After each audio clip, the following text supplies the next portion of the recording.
Salut à tous, c'est Fatou Bakayoko. Aujourd'hui, nous allons parler des pourriels. Alors, qu'est-ce que les pourriels? Les pourriels sont des messages qu'on reçoit d'utilisateurs souvent inconnus sans notre consentement. Ça peut être des messages à haut risque ou souvent des messages publicitaires à la limite de l'harcèlement. Bien que les pourriels sont plus fréquents sur les boîtes de messagerie électronique, on peut les recevoir par appel téléphonique ou par des messages tests téléphoniques. Sont-ils dangereux? Devons-nous nous en méfier?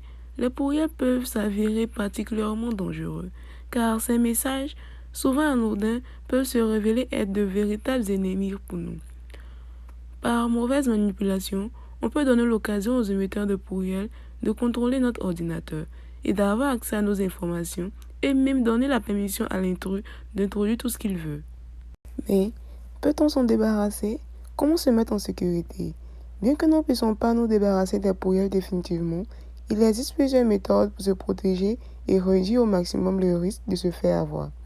D'abord, il y a les hébergeurs des adresses mail qui prennent leurs responsabilités et bloquent automatiquement les messages suspects et les rangent dans un espace appelé spam ou pourriel. Ensuite, il existe un bon nombre d'applications et d'extensions qui permettent eux aussi de contrer ce phénomène. Mais surtout, il existe au Canada une loi qui nous protège contre ces pourriels.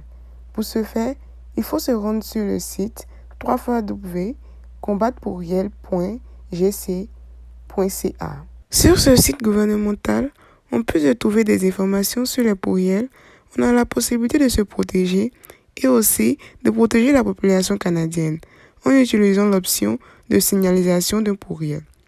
Avec cette option-là, un suivi est fait pour remonter jusqu'à l'origine du pourriel afin que nous soyons tous mieux protégés.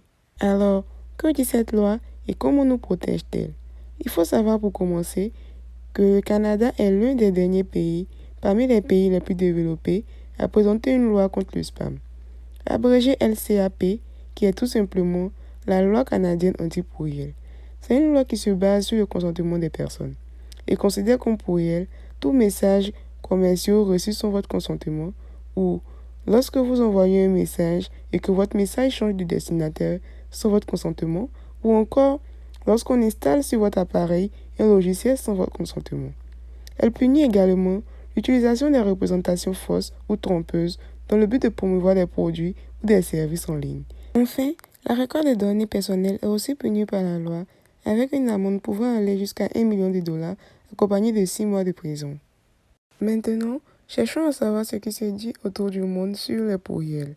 En Europe, l'Union européenne a voté une loi sur les spams en 2002. Cependant, la France faisant partie de cette union n'a pas de texte dans ses lois qui interdit les pourriels. Mais tout élément considéré comme pourriel peut être analysé et signalé. Il sera étudié avec jurisprudence et puni en utilisant la loi qui s'y rapproche. Par contre, les États-Unis sont les plus avancés et c'est le pays qui condamne le plus les pourriels.